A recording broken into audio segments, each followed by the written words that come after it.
Iran ഈ ലെബനിലെ ഹിസ്ബുള്ളയ്ക്ക് പിന്തുണ കൊടുക്കുന്നു, ഇസ്രായേലിനെ ആക്രമിക്കുന്നു. പക്ഷേ പുതിയ നമുക്ക് കാണാൻ പറ്റുന്നത് പുതിയ ചില നീക്കങ്ങൾ എന്ന് പറയുന്നത് റഷ്യ പറഞ്ഞിരിക്കുന്ന തൽക്കാലം ഇറാനോട് സംയമനം പാലിക്കുക എന്ന് പറഞ്ഞിട്ടുണ്ട്. അമേരിക്ക കൃത്യമായി പറയുന്നു, ഇറാൻ ഇങ്ങനെ ആക്രമണം തുടങ്ങിയപ്പോഴത്തേക്ക് അമേരിക്ക പറയുന്നു ഞങ്ങൾ ഇസ്രായേലിനെ അനുകൂലിക്കും. ഇപ്പം നമ്മൾ നേരത്തെ പലപ്പോഴും ചർച്ച ചെയ്തിട്ടുള്ളതാണ്, ഇറാന് ഇസ്രായേലിനെ അങ്ങനെ അടിച്ചു വീഴ്ത്താനുള്ള ശേഷിയുണ്ടോ? അങ്ങനെ പോയാൽ ഇറാൻ എന്ത് സംഭവിക്കും? ഇറാൻ അടിച്ചു വീഴാനുള്ള ശേഷി ഉണ്ടെങ്കിൽ ഇറാൻ എന്തിനാണ് ഇപ്പം മാറിയിരിക്കുന്നത്? ഇതിനകത്ത് ഇപ്പോൾ സംഭവിച്ചുകൊണ്ടിരിക്കുന്ന ലോകം മൊത്തവും മുൾമുനയിൽ നിൽക്കുന്ന ഒരു അവസ്ഥയാണ്. ഇസ്രായേൽ തിരിച്ചടിക്കുമെന്ന് പറഞ്ഞിട്ടുണ്ട്.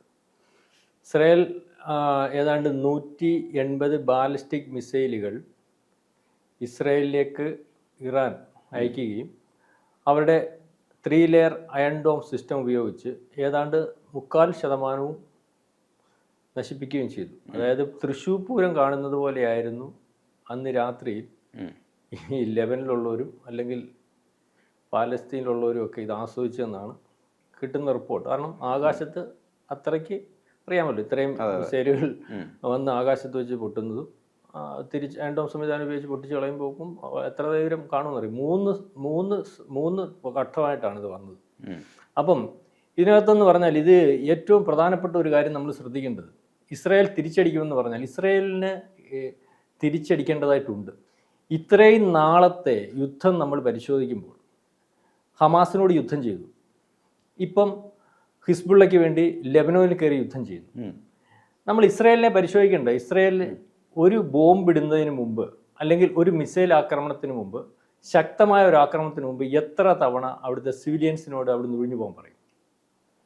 അതായത് മാക്സിമം സിവിലിയൻസിനെ ഒഴിവാക്കി അല്ലെങ്കിൽ സാധാരണക്കാരൻ അപകടപ്പെടാതെ നോക്കുന്നതിന് വേണ്ടിയുള്ള ഒരു കടമ എപ്പോഴും ഇസ്രായേൽ യുദ്ധതന്ത്രത്തിൽ ഉപയോഗിച്ചിരുന്നു. വാക്കി ടോക്കി ഉപയോഗിച്ചതും അല്ലെങ്കിൽ പേജർ ആക്രമണമൊക്കെ നടത്തിയത് ഭീകരർ മാത്രം മരിച്ചു കൊള്ളട്ടെ, സിവിലിയൻസ് മരിക്കേണ്ട എന്ന് കണ്ടു തന്നെയാണ്.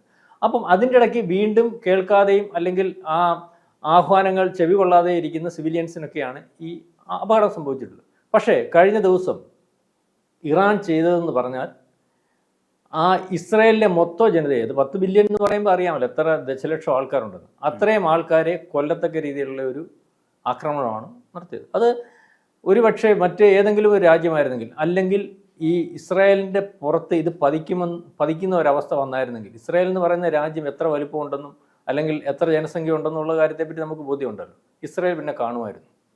അപ്പം യാതൊരു കാരണവശാലും ആ ഇറാൻ എന്ന് പറയുന്ന രാജ്യത്തിന് ഒരു ദയയും അർഹിക്കുന്നില്ല എന്നാണ് നമുക്ക് മനസ്സിലാക്കേണ്ടത്. കാരണം ഏറ്റവും പ്രധാനപ്പെട്ട ഒരു വാർത്ത കഴിഞ്ഞ ദിവസം വന്നുകൊണ്ടിരിക്കുകയാണ്. ഇറാൻ പ്രസിഡന്റ് പറഞ്ഞിരുന്നു, ഞാൻ അറിയാതെയാണ് ഈ ആക്രമണം നടന്നത്. അതിനകത്തുനിന്ന് മനസ്സിലാക്കേണ്ടത്, അവിടുത്തെ ഭരണകൂടത്തിന്റെ ഭാഗമായിട്ട് നിൽക്കുന്ന ഇറാൻ പ്രസിഡന്റ് അറിയാതെ ഒരു ആക്രമണം അവിടെ നടക്കുക എന്ന് പറഞ്ഞാൽ അത് ആരാണ് ആക്രമണത്തിന് തിരികൊളുത്തിയത്, അല്ലെങ്കിൽ ആരാണ് ആക്രമണത്തിന് ആഹ്വാനം കൊടുത്തത്? പരമോന്നത നേതാവ് ഒളിവിൽ പോയത് ഒരുപക്ഷെ ഇത്തരത്തിലുള്ള ആക്രമണത്തിന് വേണ്ടി ആയിരിക്കാം, അല്ലെങ്കിൽ അദ്ദേഹവും അവിടുത്തെ ഈ തീവ്രവാദ ഗ്രൂപ്പുകളിൽ കൂടി അല്ലെങ്കിൽ അവരുടെ നിർദ്ദേശപ്രകാരമായിരിക്കും ഇത്തരം ആക്രമണം നടന്നത്.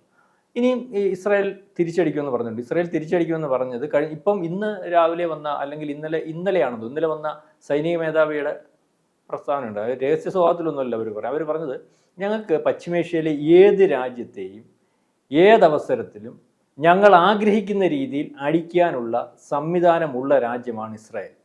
അതിനാർക്കും തർക്കമൊന്നും വേണ്ട, അത് നിങ്ങൾക്ക് ബോധ്യപ്പെടുത്തരാം. അതായത് ഇസ്രായേൽ ഇറാനെ ആക്രമിക്കും. ഇസ്രായേൽ ഇറാനെ ആക്രമിച്ചാൽ ഇറാൻ എന്ന് പറയുന്ന രാജ്യം തന്നെ ഇല്ലാതായിപ്പോയി. അവരെ ആക്രമിക്കാൻ പോകുന്ന പദ്ധതികളെന്ന് പറഞ്ഞാൽ ഇപ്പോൾ വെളിയിൽ വരുന്നത്, ആദ്യമേ ഈ ആക്രമിക്കാൻ പോകുന്നത് ഈ റിയാക്ടറുകൾ, അത് ആണവ റിയാക്ടറുകൾ ആക്രമിക്കാൻ പോകും. അതിനുശേഷം സൈനിക കേന്ദ്രങ്ങൾ ആക്രമിക്കാൻ സാധ്യതയുണ്ട്. അതിനുശേഷം പവർ സപ്ലൈ, അതായത് ഇരുട്ടിലാക്കുന്ന സമയം പവർ സപ്ലൈ ഓഫ് ചെയ്യാൻ സാധ്യതയുണ്ട്, മനസ്സിലാവുന്നുണ്ട്. അതിനുശേഷം എണ്ണപ്പാടങ്ങൾ, അതായത് ഇറാൻ്റെ ആകപ്പാടെയുള്ള വരുമാനം എന്ന് പറയുന്നത് എണ്ണപ്പാടങ്ങളാണ്. എണ്ണപ്പാടങ്ങൾ ആക്രമിക്കാൻ സാധ്യതയുണ്ട്. എണ്ണപ്പാടങ്ങൾ ആക്രമിച്ചു കഴിഞ്ഞാൽ വീണ്ടും ഒരു എണ്ണപ്പാടം റീസെറ്റ് ചെയ്തുകൊണ്ട് വരുന്നതിനുള്ള മോഡേൺ ടെക്നോളജി ഒന്നും ഇന്ന് ഇറാനില്ല. അത് നടന്നു പോകുന്ന ഒരവസ്ഥയിലങ്ങ് പോകുന്നതേ ഉള്ളൂ. പണ്ട് സദാം ഹുസൈൻ കുവൈറ്റിനെ ആക്രമിച്ചപ്പോൾ ആദ്യമേ ചെയ്തതെന്ന് പറഞ്ഞാൽ കുവൈറ്റിലെ എണ്ണപ്പാടങ്ങൾ നശിപ്പിക്കുകയാണ് ചെയ്തത്. അതായത് ഒരു രാജ്യത്തിന്റെ ആകപ്പാടെയുള്ള സാമ്പത്തിക സ്രോതസ് എന്ന് പറഞ്ഞാൽ ഈ എണ്ണപ്പാടമാണ് ഇറാനെ സംബന്ധിച്ചത്. കുവൈറ്റിന്റെ അങ്ങനെയായിരുന്നു. കുവൈറ്റിന്റെ പ്രധാനപ്പെട്ട സാമ്പത്തിക സ്രോതസ് എണ്ണയായിരുന്നല്ലോ. അപ്പോൾ അത് ആക്രമിച്ചതിന് ശേഷം കുവൈറ്റ് അത് റീബിൽഡ് ചെയ്ത് വരാൻ എത്ര താമസം എടുത്തെന്ന് നിങ്ങൾക്ക് അറിയാമല്ലോ. കുവൈറ്റ് ആയതുകൊണ്ട് കുറച്ചെങ്കിലും പെട്ടെന്ന് വന്ന് വീണ്ടും പഴയ അവസ്ഥയിലേക്ക് പോയി. അപ്പം ഇത്തരത്തിലുള്ള ഒരു ആക്രമണം തന്നെ. അതുകൊണ്ട് ഇന്നലെ ഇപ്പം വ്യത്യസ്തമായ വേറെ അഭിപ്രായം വരുന്നുണ്ട്. ജോർജ് ബുഷ് ബൈഡൻ എന്ന് പറഞ്ഞിട്ടുണ്ട് ആണവ റിയാക്ടറുകളെ ആക്രമിക്കാൻ പാടില്ലെന്ന്, അതിന് പിന്തുണ അമേരിക്കയുടെ കിട്ടത്തില്ലെന്ന്. പക്ഷേ ഇതൊന്നും ചെവിക്കൊണ്ടിട്ടില്ല. അതുപോലെ UN സെക്രട്ടറി ജനറൽ അടുത്ത് പറഞ്ഞു ഇസ്രായേലിൽ കീറിയേക്കരുതെന്ന് പറഞ്ഞു. അതായത് UN സെക്രട്ടറി ജനറൽ കാണിക്കുന്നത്, ഞാൻ കഴിഞ്ഞ ദിവസം ഒരു ടോക്കിനകത്ത് പറഞ്ഞതുപോലെ, ഇറാനെ ആക്രമിച്ചപ്പോഴെല്ലാം അല്ലെങ്കിൽ ഹൂത്തികളെ ആക്രമിച്ചപ്പോഴും ഹമാസിനെ ആക്രമിച്ചപ്പോഴും എല്ലാം അത് ശരിയല്ല, ശരിയായ ഉത്തരവാദിത്തമല്ല, അവിടെ കാഷ്വാലിറ്റീസ് ഉണ്ടാവുന്നു എന്ന് പറഞ്ഞ ഇതേ UN സെക്രട്ടറി ജനറൽ ഇവർ ഇന്നലെ അല്ലെങ്കിൽ ഇത്രയും മിസൈലുകൾ ആക്രമിച്ച് ഇത്രയും ആൾക്കാരെ കൊല്ലുന്നതിന് വേണ്ടി ശ്രമിച്ചതിനകത്ത് അവരുടെ രാജ്യത്തിൻ്റെ ഇറാൻ്റെ പേര് പോലും പറഞ്ഞ് പറയാത്തൊരവസ്ഥ, അല്ലെങ്കിൽ അതിനൊരു ആക്ഷേപം ഉന്നയിക്കാത്തൊരവസ്ഥ. അതായത് ഒരു പക്ഷം നിന്ന് പോകുന്ന ഒരു രീതിയിലേക്ക് UN സെക്രട്ടറി ജനറൽ മാറിയതുകൊണ്ടാണ് UN സെക്രട്ടറി ജനറൽ ഇനി ഇസ്രായേൽ പ്രവേശനം നിഷേധിച്ചിരിക്കുകയാണ്. അപ്പം ഞാനീ പറഞ്ഞു വന്നത്, കഴിഞ്ഞ രാത്രിയിൽ നടന്ന, അതായത് ഹമാസിനെ ആക്രമിച്ചു, ഹൂത്തികളെ ആക്രമിച്ചു. ഈ ഇറാൻ എന്ന് പറയുന്ന രാജ്യം ചെയ്തുകൊണ്ടിരിക്കുന്ന കാര്യം എന്ന് പറഞ്ഞാൽ മറ്റ് അറബ് രാജ്യങ്ങൾക്കെല്ലാം അതൃപ്തിയുണ്ട്. അതായത് ഇതുപോലുള്ള തീവ്രവാദ ഗ്രൂപ്പുകൾ, ഏതാണ്ട് 10-12 തീവ്രവാദ ഗ്രൂപ്പുകളെ മനസ്സിലാകുന്നല്ലോ. ഷിയ വിഭാഗത്തിലുള്ള അതിനകത്ത് ഹമാസ് ഉണ്ട്. ഹമാസ് എനിക്ക് തോന്നുന്നു ഷിയ അല്ല, സുന്നിയ. ഹിസ്ബുള്ളയുണ്ട്, ഹൂത്തികളുണ്ട്. അത് ഏതാണ്ട് 10ഓളം ഇതിനെ പ്രൊമോട്ട് ചെയ്ത് അതിന് വേണ്ട സാമ്പത്തിക സംവിധാനങ്ങൾ കൊടുത്ത് അല്ലെങ്കിൽ അവരെ പ്രൊമോട്ട് ചെയ്ത്, അതായത് ഇറാൻ്റെ കയ്യിലിരിക്കുന്ന ആയുധങ്ങൾ ഡയറക്റ്റ് ഇസ്രായേലിനെ ആക്രമിക്കാൻ തക്കവണ്ണമുള്ള ടെക്നോളജിയിലുള്ളതല്ല. പറയുന്നത് മനസ്സിലാവുന്നുണ്ട്. നേരത്തെ ഏപ്രിൽ മാസത്തിൽ ഒരു ആക്രമണം ഉണ്ടായത് വന്ന മിസൈലുകളൊക്കെ നമ്മൾ കണ്ടതാണല്ലോ. അവിടുന്ന് പഴയ ജീപ്പ് ഓടി വരുന്ന പോലെ ആ മിസൈൽ വന്നു. അപ്പോൾ അതിനുള്ള അതിനുവേണ്ടി അവർ ഇതുപോലുള്ള തീവ്ര ഗ്രൂപ്പുകളെ വളരെ കാലം കൊണ്ടേ സൃഷ്ടിച്ച് അവരെ ഉപയോഗിച്ച് ആക്രമിക്കുന്നതിന് വേണ്ടി ഉള്ളൊരു കാര്യമാണ് ചെയ്തുകൊണ്ടിരിക്കുന്നത്. അതായത് ഈ ആക്രമണം ഇസ്രായേൽ നടത്തിക്കഴിഞ്ഞാൽ, ഞാൻ മുമ്പ് പറഞ്ഞതുപോലെ ന്യൂക്ലിയർ ഫെസിലിറ്റി ആക്രമിക്കും, അതോടുകൂടി മിലിറ്ററി ഫെസിലിറ്റി ആക്രമിക്കും, അതുപോലെ തന്നെ പവർ ഇല്ലാതാക്കും, ഓയിൽ ഫെസിലിറ്റി ആക്രമിക്കും. ഈ പ്രധാനപ്പെട്ട 4 കേന്ദ്രങ്ങളിലായിരിക്കും ഇസ്രായേൽ ആക്രമിക്കാൻ തുടങ്ങിയത്. അത് ഇസ്രായേലിൻ്റെ യുദ്ധതന്ത്രം എന്ന് പറഞ്ഞാൽ ഹമാസിനെ ആക്രമിച്ച് ഒരു പരുവത്തിലാക്കി. ഹമാസ് എന്ന് പറയുന്ന സ്ഥാനത്തിന് ചലിക്കാൻ പറ്റാതെ ഇപ്പോൾ ഹിസ്ബുള്ളയെ ആക്രമിച്ചുകൊണ്ടിരിക്കുക. കരയുദ്ധവും അതുപോലെ തന്നെ നിങ്ങൾക്കറിയാമല്ലോ വ്യോമാക്രമണവും വളരെ ക്രൂഷ്യലായിട്ടാണ് ചെയ്തുകൊണ്ടിരിക്കുന്നത്. അതിനകത്ത് 7 പട്ടാളക്കാരുടെ അവർക്ക് നഷ്ടപ്പെട്ടിട്ടുണ്ട്. അതുപോലെ തന്നെ ഒക്ടോബർ 7 നടന്ന സംഭവം പോലെ തന്നെ ഈ മിസൈൽ ആക്രമണത്തിന് മുമ്പ് അവിടെ വീണ്ടും ആക്രമണം നടന്നിട്ടുണ്ട്.